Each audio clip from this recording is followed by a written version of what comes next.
We've got exhaust in the thing. I've got a GoPro on my chest. Camera in the thing. Let's go for a ride.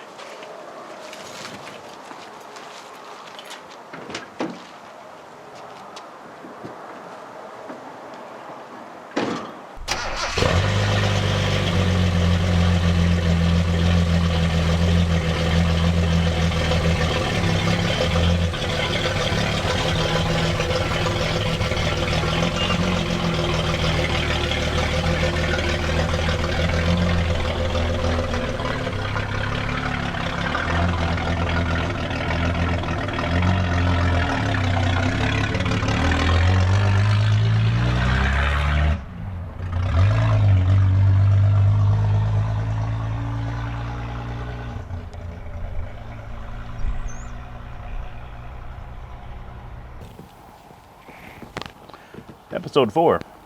It's great to see you. Things are looking up. We've got this thing running and driving, but it's completely unsafe to do so. Brakes are questionable, steering is more of a suggestion, exhaust comes straight into the cab, chokes you in here, there's no wipers, there's a whole bunch of things wrong. But, cosmetics. Today, we're going to work on some things, we're going to get it beautified up, we're going to get some tires on it. Maybe good tires, possibly, or tires that hold air better. One thing at a time. We're going to work on some exhaust. We're going to work on a few other things. Well, there's lots to do. We got to get this thing ready for the road. I have in mind to drive her to church tomorrow. I think that'll be fun, because I go before anyone else to do some stuff, so I ride solo. So, safety first. Or I'm endangering nobody but myself. Maybe that's it. Certainly a long ways off from being safe for a kid to ride in. But only one kid. But, episode 4. Welcome back. Welcome back. We're going to start with some tires, which I got here. These came with the car. They're 17s, huge. It's going to be fun. This is all the way in the middle of the driveway. It's kind of taking up 2 spots right now. I'm going to move it over here to the edge of the grass.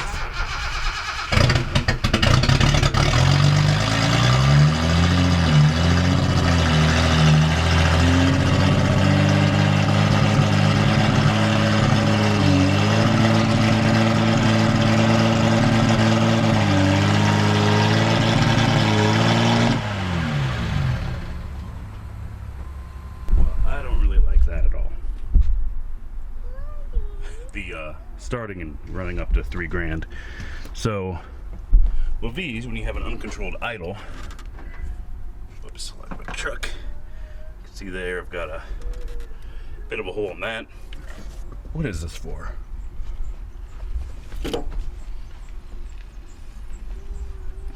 Just runs around? Is there a valve in there? Unmetered air is the enemy. And I think we got plenty of that. So, I'm gonna pull this off. Yeah, that needs a problem.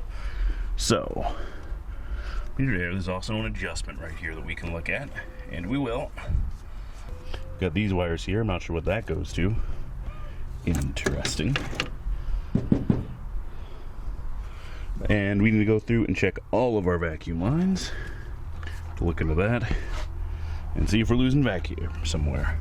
I'm thinking that's probably our biggest culprit. Luckily, I've got a complete tube. I don't know what model it's off of, but it's lacking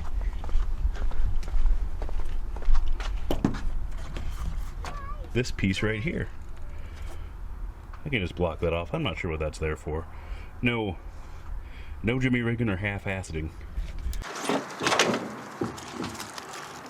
That would be done for. I'll need these hose clamps.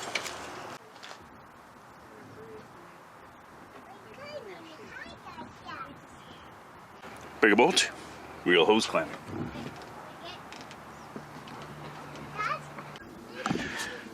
It's too hot to touch.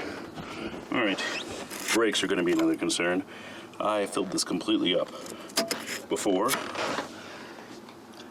And I'm guessing that's for the rears. Let's see here.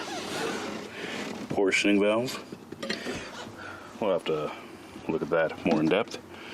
But the fronts, one look nasty, but full of fluid. Just put a bunch of dirt in there. Great. The injector's all good. That's vacuum lines. These actually don't look terrible. They all appear to be connected. EGR line. Well, the vacuum line, it's got to be that one. The vacuum lines are not going to make a leak that big. They're not going to make it idle that high, I don't think. We got these guys.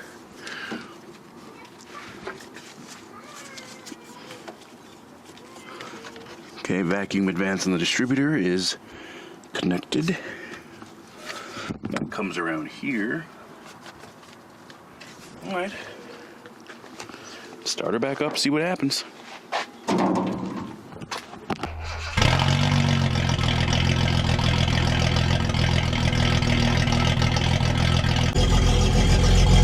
I appear to have handled the idling issue.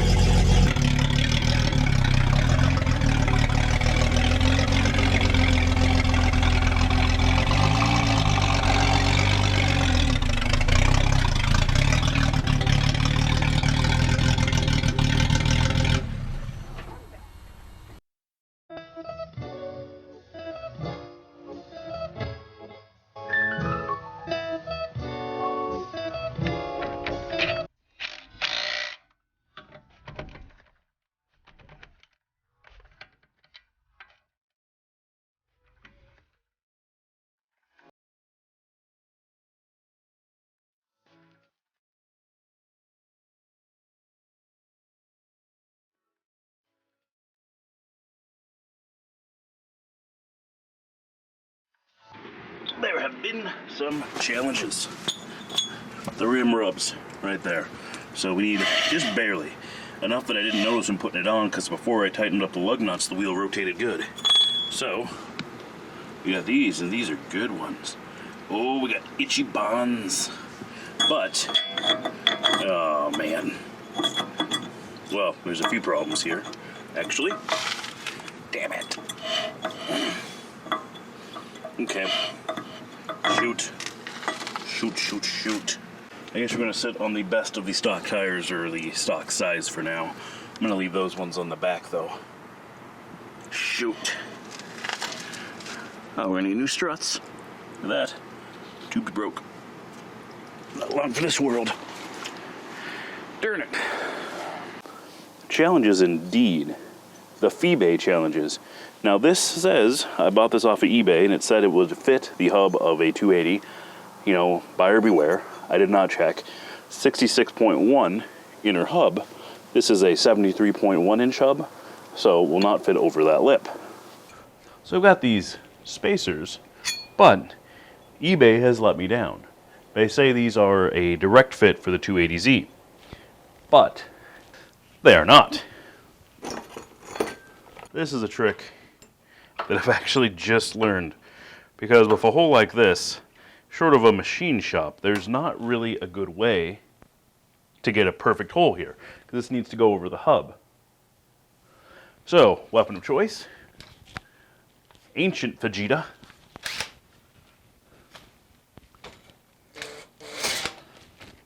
And you see, this is a what's called a shank mounted wheel. What do you call this thing?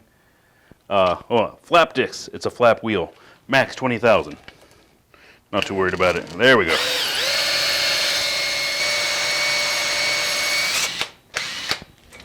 But if we look at the two there, flip it around actually. If we look at the two there, you can clearly see the hole I just did is bigger. Things are looking up. Now that took some doing, but as you can see, clearly we've been bored out. But it still doesn't fit. I need more than 5 millimeters to make this fit. Now there's a few ways to tackle this issues. There's larger wheel spacers exist, such as these. You can get longer lug nuts to go with those. Now I would not recommend that. That's putting a lot of faith into the cheapest piece of metal you can find. Now the bolt pattern on this isn't incredibly rare. I think it's 4 by 114.3. Now people get all high and mighty about the metric system. Easy enough. It's a 1,143 nanometers, or 4 by 4.5 inches. There's no need for two systems, so if the rest of the world could just switch to SAE, that would be great. Now the lug nuts serve to create friction. They clamp this on, hold the wheel onto the hub. A proper rim is hub-centric. You can see on this one that the rim fits perfectly around the hub space. Hub-centric. Now these rims look super cool, but I prefer stock 14s. To make a spacer setup as skookum as an OE setup. Now, to make your spacer setup as skookum as an OE setup, these are Ichibans. We get a quality material here, and these are not cheap. They got a number on them. Fortunately, they too do not have that right or hub spacing. Yeah, you need a centric system on the hub side and a hub-centric surface on the rim side. The vast majority of these aftermarket ones are not hub-centric. A quality tire and rim will be really close to balance out of the box. Now, that's not the case on these ones or those ones. Those rims are junk. This is dirty, rotty, and cheap. So car spacers it is. Now, OE14s would be great. Proper fit. I would have the means to change the tires myself. And I don't think the Harbor Freight manual changer can handle a 17s or tires this thin. Fortunately, choices in 14-inch rubber are dwindling. So I guess junk it is. Oh, some wind. That actually feels very, very nice. Never, ever, ever, ever get up under a vehicle only supported by a jack. Should be common sense. Other thing. This is something I just tossed on. It's just sort of hanging there. So, that has got to be resolved. Sure does. Oh, geez, I can weld that right to the flange. That's gonna weld nicely.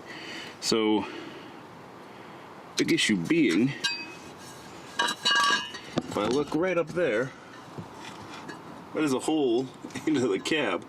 This exhaust was leaking right into the cab. Or the cabin, not cab, cabin. So, we're gonna wire that as nice as we can. Ryobi.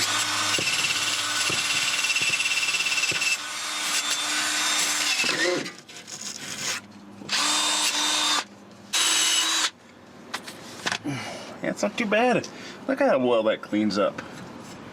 Nice. It's a real shame that somebody made away with my cat. We're gonna have that right there.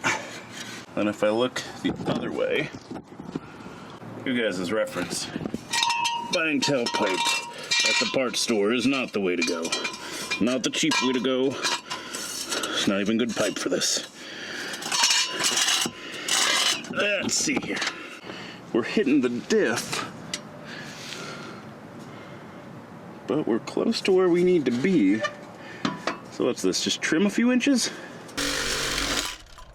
Opening choices from the usual suspects. I've even got a handy guide here.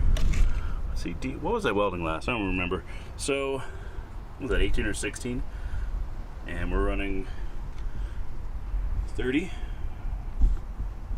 And we got the good wire. You got, this is Vulcan. It's DC. It's much better. I have totally replaced my AC unit with this guy. And I have not used that. I sort of just got that to learn. It's the old buzz box, they call them. But this actually makes it easy. So we're pretty thin. 18, so that's 3 and B.5.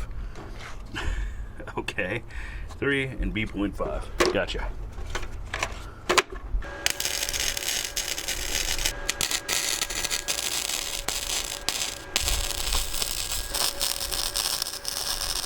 Alright, back in the saddle again. Now, to be quite frank, normally I'd tell you that welding isn't too hard, but I'm no welder. And quite frankly, I'm not that much good for it, or good at it. So,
with how this thing sounds, it's a bit loud.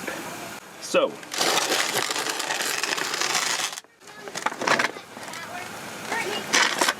what year is it?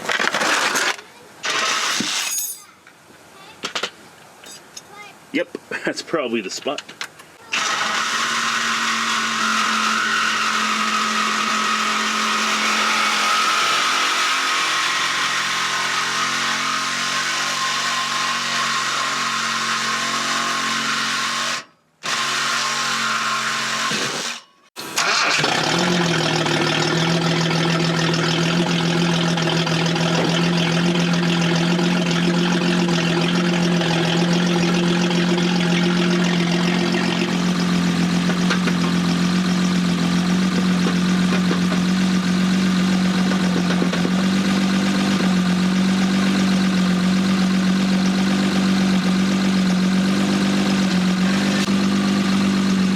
More civilized.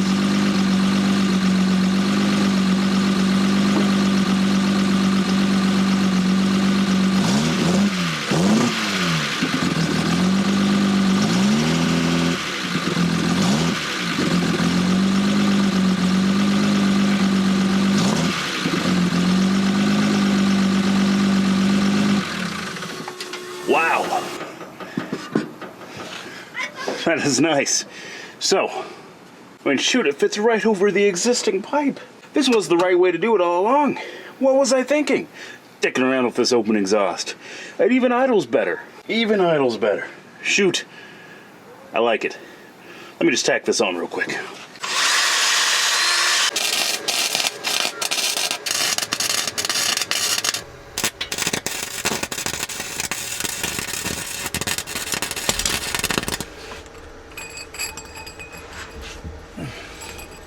Alright, I say this 100% disparagingly, but half-assed. There is no other way to put a thrush glass pack on your rig. If you do it right, you're doing it wrong.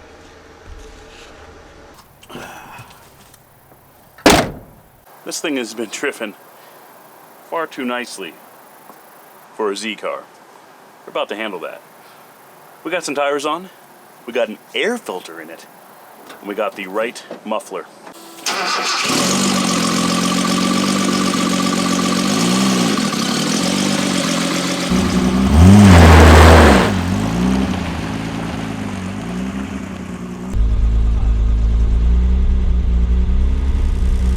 We got a few things going on. One, we're gonna have to look under there. That's pretty tickety. But I've got coolant, I think.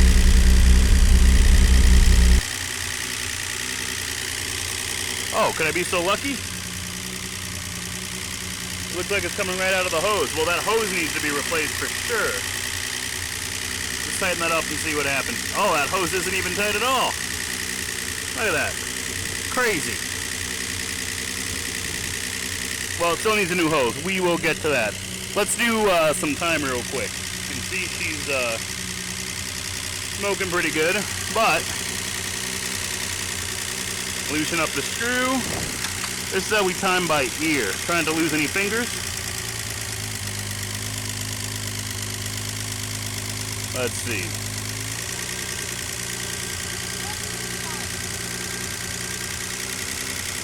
Even hotter. That is advanced. We're gonna run it right there. It was running pretty good right where it was at. We'll get back to this.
What a time to be alive.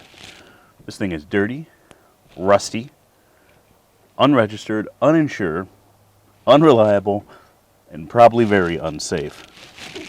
I absolutely love it. This is the pure driving experience. Power brakes, but it's got manual steering. It's the raw driving experience. That being said, I'm still not sure what I'm going to do with this exactly. Sold for parts, there's no title. Certainly a bonded title is a possibility in Montana. Let me know if you'd like to see a video on that process. So it seems like a big pain. The engine appears to be healthy. Burns some oil I can smell.